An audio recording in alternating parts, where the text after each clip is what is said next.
Ya masuk nak. Silakan dulu. Baik, sehat Karen. Sehat Pak. Iya. Ada beberapa hal yang mau Bapak tanyakan sama Karen. Ya, terkait dengan pembelajaran di matematika. Bagaimana pendapat Karen tentang pelajaran matematika yang dibawakan oleh Buta? Bagus Pak. Bagus ya Karen ya. Karen bisa mengikutinya nak? Saya bisa mengikuti Pak. Baik, Karen. Bapak sedikit cerita tentang pengalaman ya. Luar biasa Karen bisa mengikuti matematika. Dulu sewaktu Bapak sekolah nak, ya pembelajaran matematika ini salah satu yang tersulit bagi Bapak. Sampai-sampai nilai Bapak sendiri pun untuk mata pelajaran matematika yang Bapak dapatkan nilai rendah. Jadi bagaimana Karen terkait dengan nilai mata pelajaran matematika? Nah, apakah nilainya cukup bagus, Karen? Sebenarnya saya sama seperti Bapak. Saya tidak terlalu paham tentang itu Pak. Makanya setiap pelajaran matematika saya kurang bersemangat mengikutinya Pak. Baik nak, ya terkait dengan Karen mendapatkan kesulitan pada mata pelajaran matematika. Ya, kita Bapak sama Karen juga dulu semasa sekolah Bapak udah cerita ya Karen ya. Bapak juga salah satunya matematika juga menjadi mata pelajaran yang sulit bagi Bapak. Dan Bapak yakini juga bahwasanya kita pahami nggak Karen sendiri seperti ini nak. Banyak siswa lain juga sama macam Karen. Ya, Bapak juga sudah menerima laporan ibu gurumu, Bu Luta, ya kan? Karen kurang semangat katanya di kelas, ya. Jadi kesannya Karen malas mengikuti pelajaran matematika. Gitu. Nah, kalau Karen tidak paham tentang mata pelajaran ini, seharusnya Karen kan bisa lebih aktif, bisa bertanya sama ibu, gitu. Coba Bapak ingatkan dulu kembali Karen, apakah sifat malas itu sesuai dengan keyakinan kelas kita, Karen? Tidak Pak.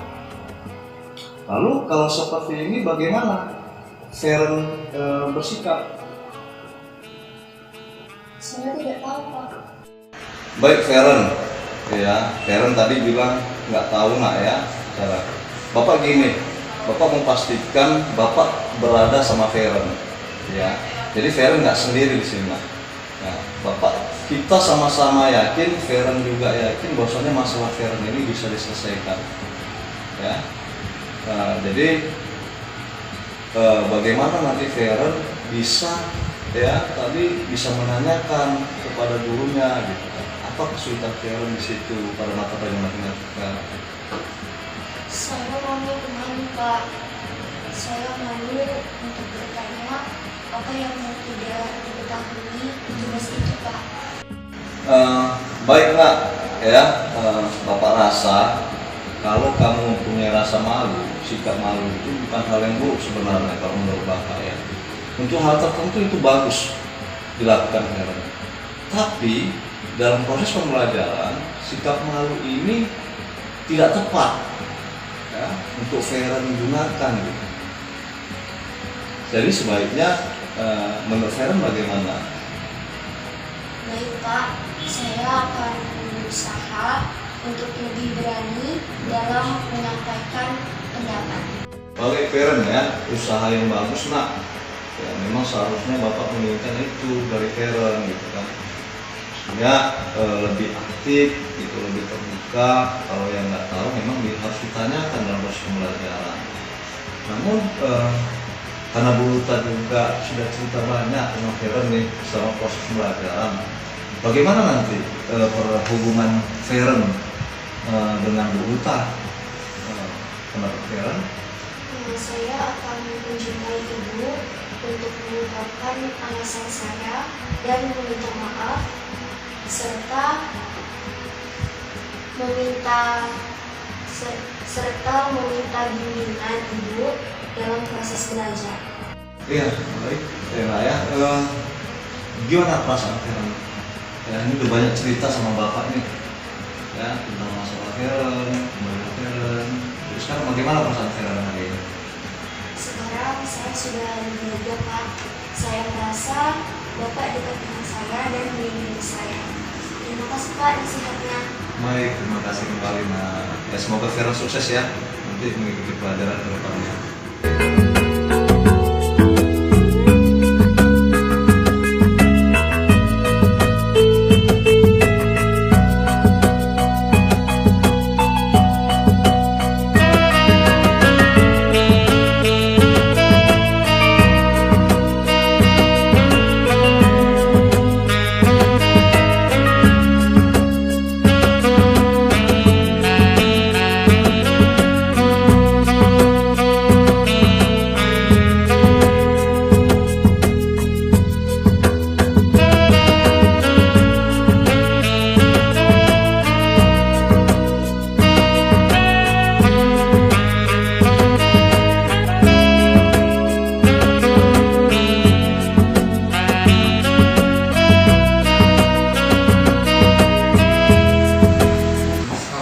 Oke, masuk Pak.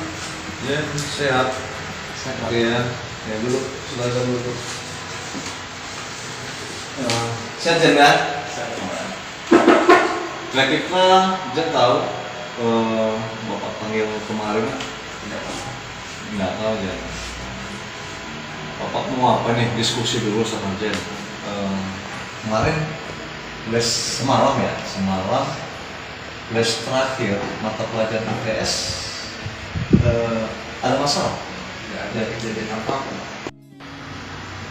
Baik Nak ya, Bapak rasa setiap orang itu memiliki apa ya, pernah pengalaman berbuat salah. Bapak juga demikian. Jadi ya, jadi bagaimana sebenarnya kita bisa ya mengambil pelajaran dari kesalahan tersebut. Ya Pak, semalam saya tidak masuk mata pelajaran Pak Kriswanto Pak. Gitu. Bagus ya, jadinya Bapak bangga sama Jen, walaupun tadi di awal anak Bapak ini bilang tidak ada kejadian, ternyata ada ya. Gini Jen, semua masalah itu bisa kita selesaikan ya. Kemudian tentunya kamu berbuat seperti itu juga ada alasan.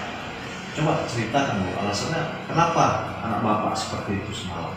Saya tidak mengerjakan PR IPS Pak. Saya takut. Saya malu sama teman-teman Pak. Kenapa kamu tidak mengerjakan tugas yang diberikan oleh gurunya? Saya lupa Pak. Siang saya bermain bola, malam saya capek Pak. Jadi kecapean yang gitu Jen ya. Jadi Bapak memastikan kembali Jen ya, apakah yang anak Bapak buat ini sesuai dengan keyakinan kelas kita? Tidak Pak. Baik, nah ya, ternyata Zen sudah memahami bahwasannya tindakan ya, anak Bapak ini tidak sesuai dengan keyakinan kelas kita. Nah ini kan udah ada masalah nih kan Zen, kita fokus bagaimana kita mencari solusi dari masalah. Yang pasti Bapak ya ada di pihak Zen. Bagaimana kamu menyikapi dengan hubungan itu dengan Pak Kiswanto? Soal Pak Kiswanto juga menyampaikan ini sama Bapak. Saya hari ini langsung menjumpai Pak Kiswanto dan meminta maaf Pak, dan menyelesaikan PR IPS dan berjanji lebih berani bertanggung jawab dan tidak akan mengulangi kesalahan ini lagi Pak. Baik, usaha Jen Bapak rasa itu memang sudah bagus ya terkait dengan memperbaiki dengan Pak Kiswanto ya. Namun juga ada dampak yang Bapak rasa di kelas kita dengan teman-temanmu. Bagaimana kamu menyikapi dengan keadaan di kelas? Saya akan berdiskusi dengan teman-teman di kelas Pak tentang sikap saya terhadap keyakinan kelas, menghormati guru, dan mengumpulkan tugas tepat waktu. Harapannya ini merupakan kejadian terakhir di kelas kita Pak. Baik Nak, Bapak mendukung seluruh rencanamu ya, mudah-mudahan ini nanti mendapat hal yang baik ya, kita akan perbaikan hubungan dengan Pak Kiswanto juga di kelas. Bagaimana perasaanmu? Saya merasa lebih tenang karena Bapak tidak marah dan saya merasa nyaman bicara sama Bapak. Terima kasih Pak. Oke baik ya, Pak rasa itulah ya, nanti ketika nanti ada masalah yang lain-lain, nanti tanggung jawab, nanti bagaimana mempelajari kesalahan itu supaya tidak terulang lagi. Kalau Pak rasa itu Jen, ya sukses untuk Jen ya ke depannya. Oke. Setelah menyelesaikan kasus kepada 2 anak, tentunya dengan pendekatan segitiga restitusi, di mana juga guru berperan dalam mengambil posisi kontrol manajer. Nah, ada catatan hal tak terduga, ya diantaranya yang pertama menumbuhkan sikap kritis dan terbuka pada anak dalam kasus pertama. Yang kedua, tumbuhnya rasa tanggung jawab dan sikap berani pada anak dalam kasus kedua. Dan yang ketiga, anak merasa nyaman bercerita terkait dengan masalahnya karena merasa dekat dengan gurunya tanpa rasa takut. Nah, hal ini menjadi pengalaman yang luar biasa bagi saya, tentunya menambah wawasan untuk menjalankan profesi sebagai guru. Dan harapannya tentunya bagi saya pribadi dapat menjalankan pemahaman ini di lingkungan sekolah saya. Tentunya banyak juga nanti kasus yang saya hadapi dengan kawan-kawan rekan guru yang lain. Nah, tapi poin penting di sini adalah di mana setiap menangani masalah murid, posisi guru itu sesuai dengan segitiga restitusi adalah dekat dengan murid dan berpihak kepada murid, atau juga selaras dengan pemikiran Ki Hajar Dewantara, menghamba kepada murid. Ya, jadi ini pendekatan yang baru dalam penanganan kasus, ya tentunya bisa menjadi budaya positif bagi lingkungan di sekolah kita masing-masing. Sekian dari saya, salam dan bahagia, sukses untuk kita bersama.